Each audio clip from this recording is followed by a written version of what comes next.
Hello, everyone. My name is Liana Ruppert. I am a senior associate editor at Game Informer. And welcome to the final talk of Women in Games. I am so excited that you guys are joining us. I am joined by the amazing JJ, who is the CEO of Prolibus of America and the studio that is most known for Black Desert Online, but they've got a couple of new games in the works too. And we're going to be talking about some things that are really important to us of connectivity in the industry and kind of the behind the scenes of what it's like and persevering and some of the struggles and just kicking all the butt. Thank you so much for joining me, JJ. I'm so excited to talk to you. Thanks for inviting me. And hi, Liana, and hi, everyone who is listening to me right now.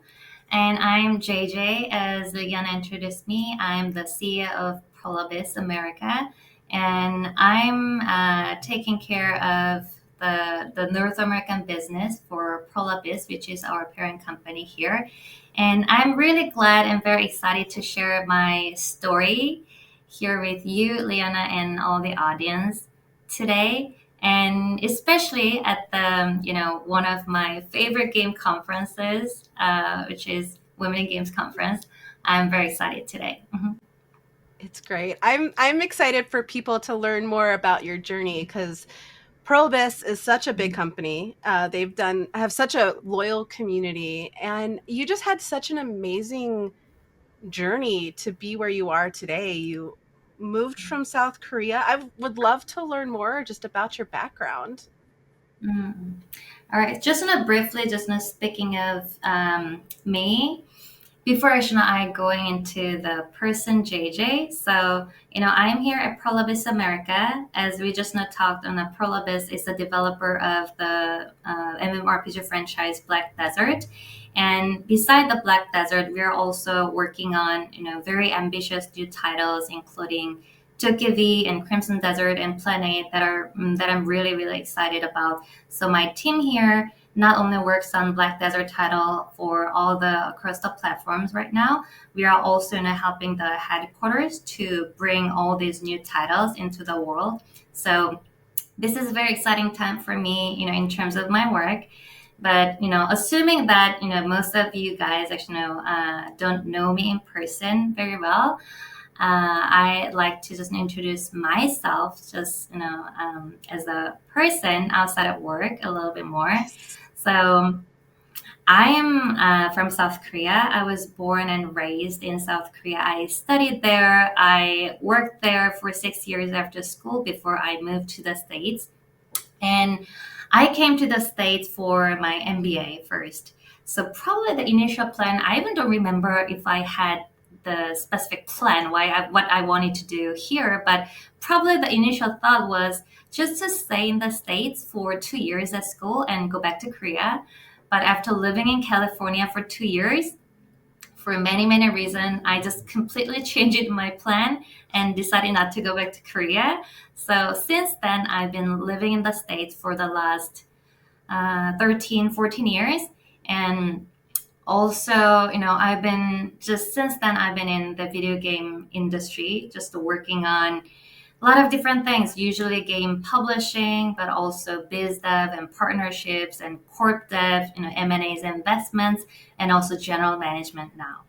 So that's just briefly how I am here. I ended up, working in the States, working in a video game company. But if you don't mind, I just want to talk a little bit about my career path too. So I actually didn't start my first job at a video game company. It was a market research consulting firm. So I worked there for almost 4 years before I moved to my first video game company. And that was actually very early 2000. And in Korea, I actually know. So when I was in college, I never actually thought about working in a video game company as my career. Oh, wow. And that was probably not because I was not interested in games at all. I was a big gamer. I just loved the games. I just played so many games when I was in college.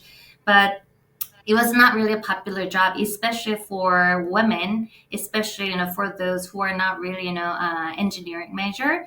And it was until when I actually graduated, when actually the very first generation of Korean video game companies were born. They were born in mid to late 90s. So I really just didn't think about just having a career in a video game industry very seriously until actually I really got into those opportunities. So after working for 4 years as a consultant, actually one of my clients was one of the very first internet service and video game companies in Korea, and they just offered me like, why don't you just work with us? We were setting up some new game strategy team, and I was like, that sounds really cool, and I'm a big gamer. I love games, and how cool is that, right? So I think actually it was a very natural move. So I started working in a video game company, and then, after I moved to the States, of course, it was just not very natural for me just to, get a job in, another video game company here. And yeah, I always just loved, what I did, and just hanging out with all these, cool people, just working on games, whether they're just a game developer or just working on sales, marketing, and PR. I just had a lot of fun through my career. That I mean, that's what it's about. You've got Mhm. to love what you're doing. That passion comes out. I've got to ask though, because not only did you pivot into a different industry completely, because gaming industry is its own world. We have our own Mhm. microcosm. We're a weird bunch.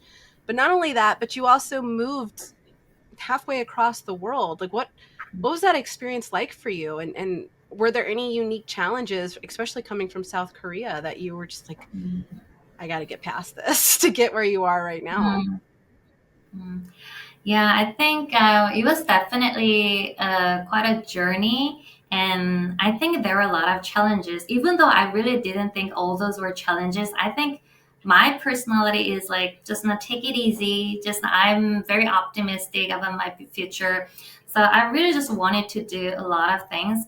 My one of my life philosophy was always like, I wanted to live my life like I journeyed through it. I actually wanted to live in all different countries, different cities, and just like, just like I journey.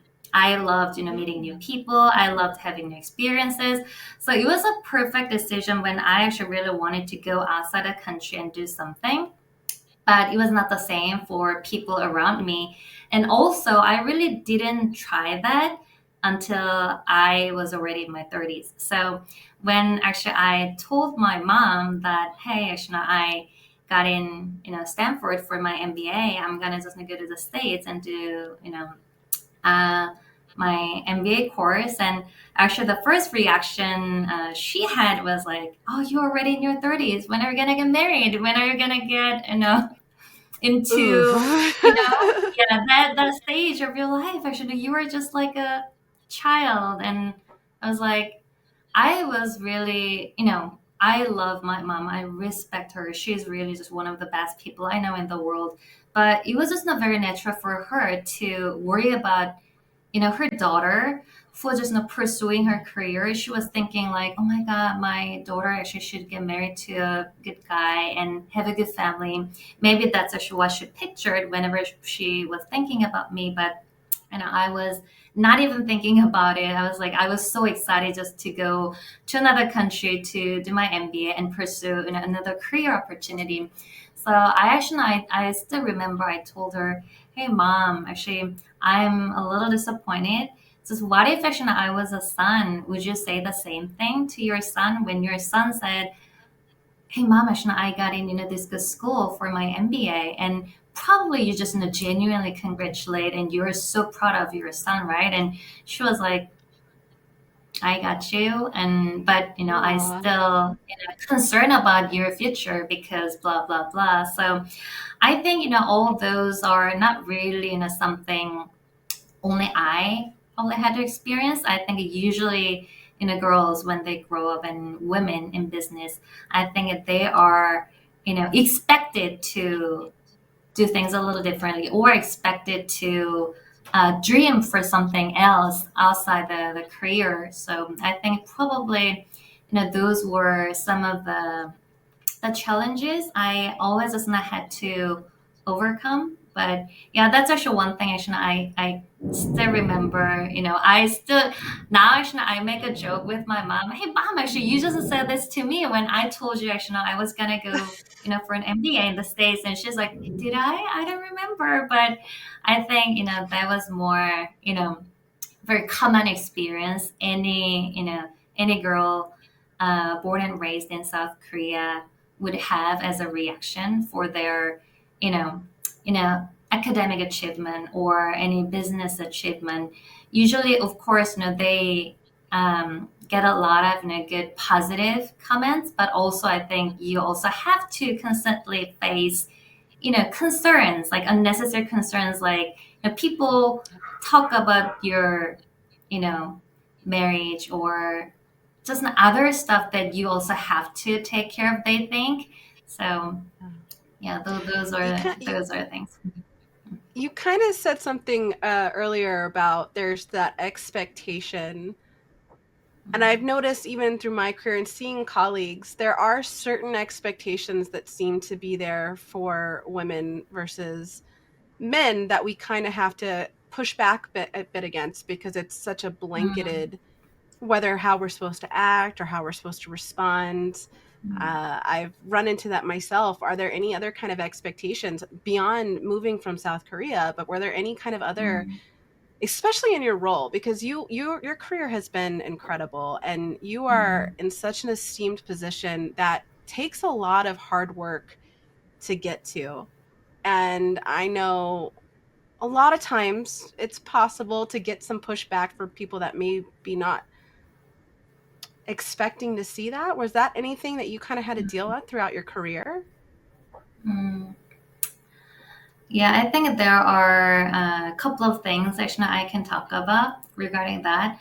I think first thing, anyways, when I first entered the game industry, everything was fun. As I said, how cool is that? When I was working as a consultant, I was wearing a business suit all the time, and the atmosphere was a little, different, and everybody just talks about their favorite games, and we're always playing games and just talking about what we want to see in our games that we're making.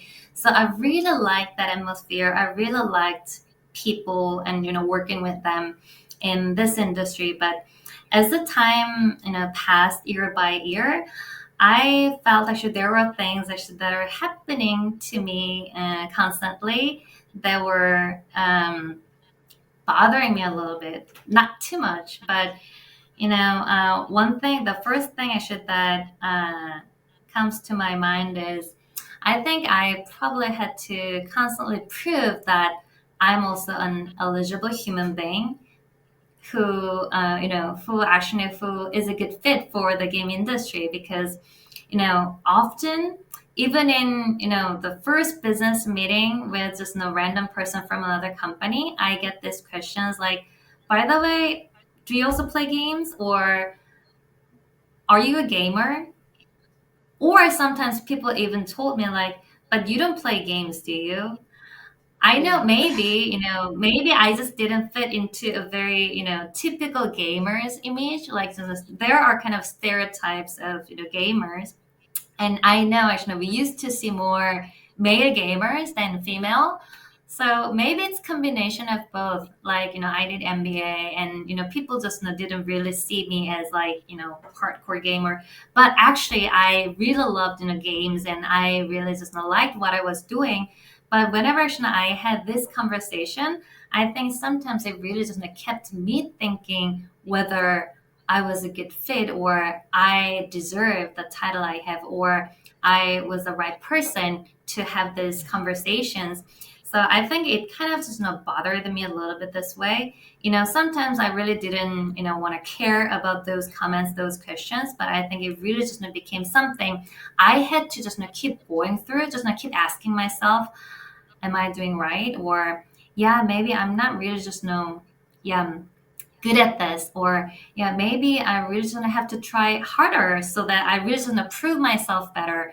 So I think there was kind of constant pressure, both from outside and both from myself, that I really have to prove harder that I'm also really eligible for this industry. I'm a gamer and I love what I Yeah. do.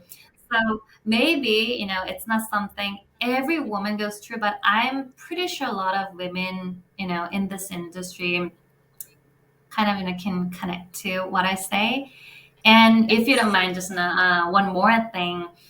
I also have these. This is hard to explain, but I always think actually I was really just born natural with social skills. I always loved just making friends, and I I think Ishan, I'm proudly saying this. I have this, connection or relationship building skill that I also can use for my business, my management, and my leadership.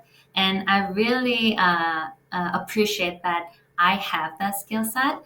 But when I was, even like 10 years ago, 15 years ago, when I heard other people say, "Oh, JJ, actually, you have a great social skill," or "Hey, actually, you're good at building relationships." I actually didn't like hearing that because somewhat it kind of felt like they were associating it with the fact that I'm a woman. Like, hey, actually, you're supposed to be good at this. But I was all whenever I heard that, I was always thinking, but there are so many other things I'm good at. Why don't you guys see it first? Why don't you guys just talk about my social skills or so-called soft skills? So I Yeah. just didn't like it, but I think it's kind of double-edged sword for women, not in game business, but in business in general, women in business. I think it's the fact. I think there are a lot of surveys and a lot of literature saying women on average have higher EQ. I mean, which is like a relationship building skills, or just a high empathy, higher understanding ability for others, and they're better at connecting, relationships and building relationships than men. I mean, on average. I'm not saying every woman is good at that, Yeah. and I'm not saying men are not good at that. So it's a fact. I think a lot of surveys and literature that say that. And the thing is, I think when any woman gets a compliment like, "Oh, I should know you are good at this," I think sometimes that becomes just double-sided sword. Sometimes even women don't want to hear that because that just naturally associate, the fact they're woman, and it sounds like as if they're only good at that, even when actually they have so many Yeah. other traits, other skill sets they want to, you know, um, show off. I think sometimes naturally that skill set gets more highlights. But I think, when I'm thinking about this, there was one moment that kind of really just turned my perspective differently. So, this is one of the conversations I had with one of my coworkers before, and he also said this to me like, "Hey JJ, I think you have this supernatural power that you make people very ease, and you can make friends with even people you just meet in the first business meeting. I'm so jealous that you have that ability." And of course at first I was like, I have all the other skill sets. I can do the business analysis. I can do the marketing. I can do finance. And you're just complimenting me on that. And he was like, no, no, no. But I really mean it. I really think it's kind of rare skill set. I really wish I had that skill so that I can manage my team better. And then I started thinking, Mhm. yeah, this is actually really good skill set to have. And I really, yeah. And after that, I really just wanted to, tell myself that having that skill set, like, connection building or relationship building skill set or higher EQ, whatever you call it, the skill set that is associated with being a woman still is your strength, so be proud of it. You just try to utilize it in the best way possible.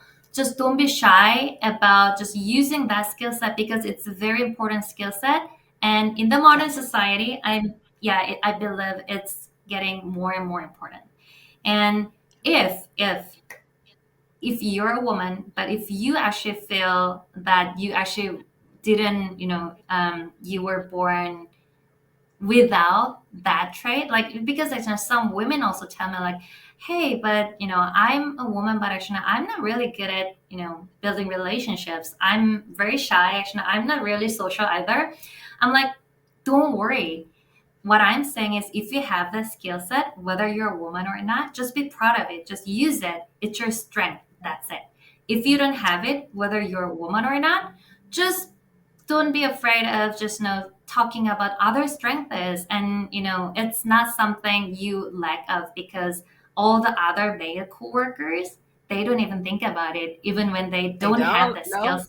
Yeah. So don't think about it at all. If you have it, be proud of it, use it. If you don't have it, I'm pretty sure you have all the other skills that actually you can use for your work to succeed. So, I, yeah, those are the things that yeah. I had to, yeah, go through. I love that's one thing that I love about especially what Women in Games is doing, because it's not about excluding anyone. It's about providing networks for women, because this, and it's not the only industry that is very male dominated, but this industry is very front facing male for a long time, and that is changing in a good way, and it's nice. But more than that, I think it's nice too, because it gives the industry, it gives a public spotlight for the industry of, there are, just like there's different types of men with different personality traits, different strengths, different weaknesses, just the same as the women. I it's so funny because I have a military background, and my coworkers always joke of, oh, Leanna's going into Marine mode, because I'm like, we need this and this and this and this, and they act like it's such a shock, but I'm like, no, that's always been my personality. And Yeah, but just because you have that doesn't mean you're only limited to that. I can also be soft, and you and your, exactly. as a person, as a CEO, as a daughter, as a wife, as a whatever, we have all these facets to us, and it's really about connecting to other people in this industry, and connecting to other humans, to explore those parts of ourselves that we're either taught to bury Mm, or we weren't aware of. Celebrate our differences, celebrate empathy. I mean, Lord knows the world could use more empathy. And if people assume that women are naturally with that, it's an incorrect mm, assumption, but it's something we should all strive right. for. And I think hearing about your experiences is important, because that is in business roles, there is a lot of, what about your family at home, or where's your kid, or where's your Right, husband, and right. you never see the males. Have you Right. run into that yourself, especially in your current position? Yeah, yeah, actually, that actually reminds me of a lot of conversations I also have to deal with. And yeah, for example, I actually travel a lot. Now, during COVID, I think I was actually lucky just not staying home, not really traveling that much. But my Hmm. job has been always, like a biz dev for, also for other markets. And I worked on a lot of, partnership deals for Asia. So I've been traveling back and forth between the US and Asia a lot, which has been really tough for me, but I just love traveling. That was good for me. But also there were a lot of things I had to handle on my personal side. But then actually something like this question comes in, like when I say, oh, actually I have a travel, to Korea for 2 weeks, and someone asked me like, oh, then how about your husband? I'm like, what about my husband? And he says, but then he has to stay all alone for 2 weeks. I'm like, yeah, but he's an adult and he can take care of himself. And what's wrong with it? And of course, that person gets a little embarrassed, but it's just not still. But he gets lonely. He has to make food for himself all the time. I'm like, that's what I do all the time. And I know my Yeah. husband is happy.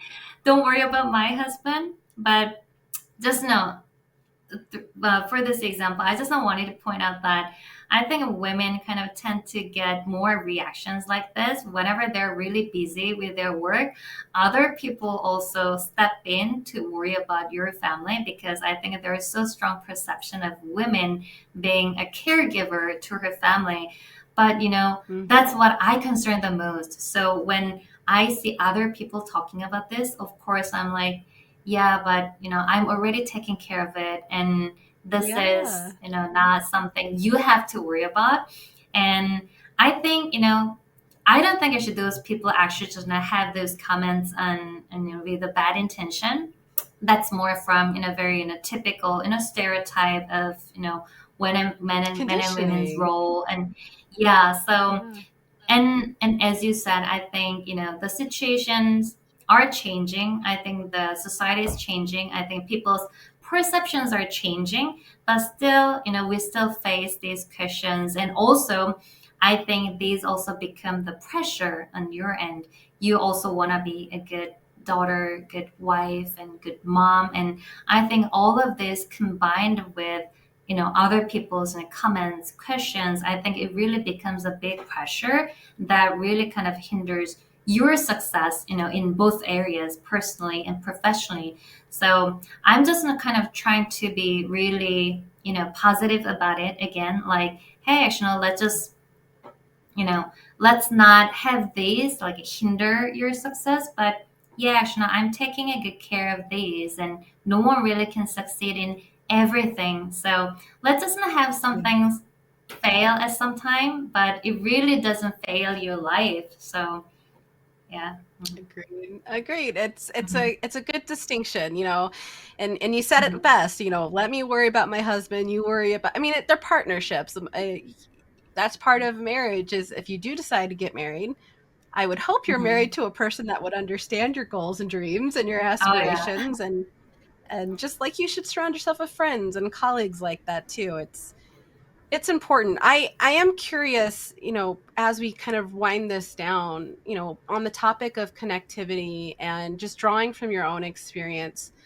Right now gaming is in a space where it is in its prime time. It's bigger than this industry is bigger than movies, it's bigger than Right. TV industry. There's so much more interest, and there's more initiative of getting younger women Mhm. into the gaming development. Because when I was a kid, it was very much like I wanted to go to school for game design, and everyone, my counselors, everybody was like, no, there's no Mhm. money in that. That's a guy Mhm. thing. And did it anyway. But and Mhm. I just think that that's something that is not necessarily as prevalent as overtly, but still there's a lot of that social conditioning for some of the new women, or younger women that are looking to get in this industry, or anyone watching right now. Hi, anyone watching right now that's just looking for a little guidance. What kind of insight would you offer to them through their journey? Mhm. I think, as you said, yeah, I also see more women actually coming into this industry. I'm really glad to see those changes, and I hope there were, more and more opportunities for women or just all genders actually to be more successful in the video game industry. And as you said, I believe, there are gonna be even more opportunities in the future in the video game industry. There are a lot of, synergies. Actually, game industry is also trying to create working with other industries like animation, TV dramas, and also just this is a big content industry altogether. So there are a lot of interesting things happening right now, and also it's related to technology devices. There are so many things actually now. Actually, we can do more than from 10 years ago, 20 years ago, and that's why I love video game industry. It's actually really the very fun entertainment and content business that is really thriving in the in this era. So I'm pretty sure there are going to be even more opportunities for women who really love to be in creative industry, whether they actually create something artistic or just games as a programmer or artist, or just they want to create a business opportunity just like myself. And probably just an advice I can give them is I just hope they love their job and love actually what they do. Just like I do, and just be proud of themselves and just be proud of their own traits and their own skill sets, their own strengths. Because as I said, there were, when I look back on my career path, there were times I was really not liking my trait, my strength, because I thought it was just associated with being a woman. I really didn't want to highlight the fact that I'm a woman.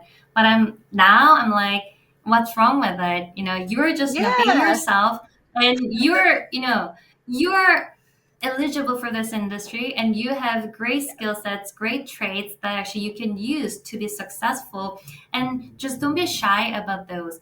And actually, at some point, I was really trying to behave differently because I didn't want to look like I didn't like just looking like just young Asian woman. So at some point, I was kind of trying to speak differently. I was behaving, a little differently, and then I just came back to ask myself, what am I trying to do here?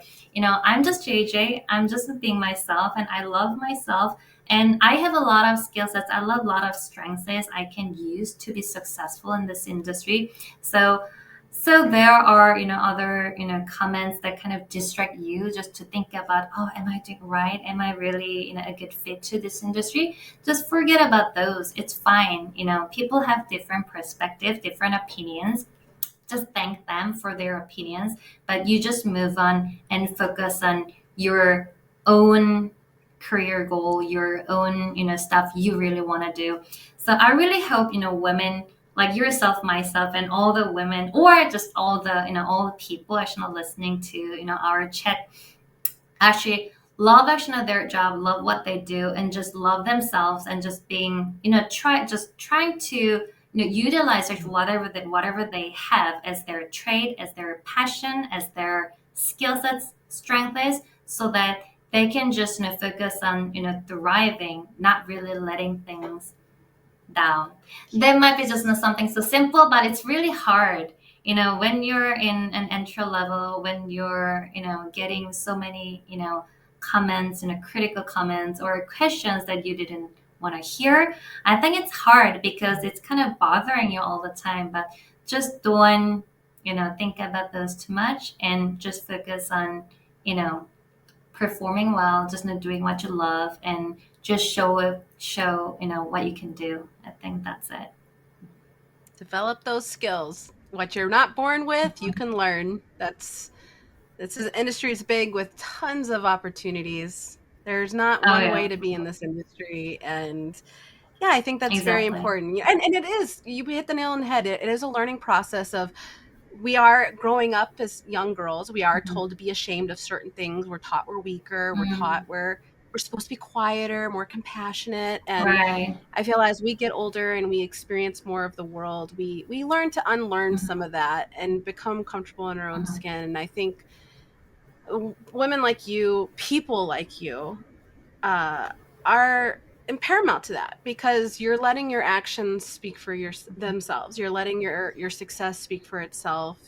You know who you are. You know your goals. You know your strengths, and I think that's admirable. And that's something we should all aspire to is not to be anything other than we are, but to be the best versions of ourselves. And I'm really appreciative of organizing. Not to keep pimping out the conference, but Women in Games is such a great community that I wish I had when I was younger because it is as a place that not only it's not meant to be this like, oh, let's all hide. No, it's celebrating success. It's learning the Mhm. tools you need to succeed.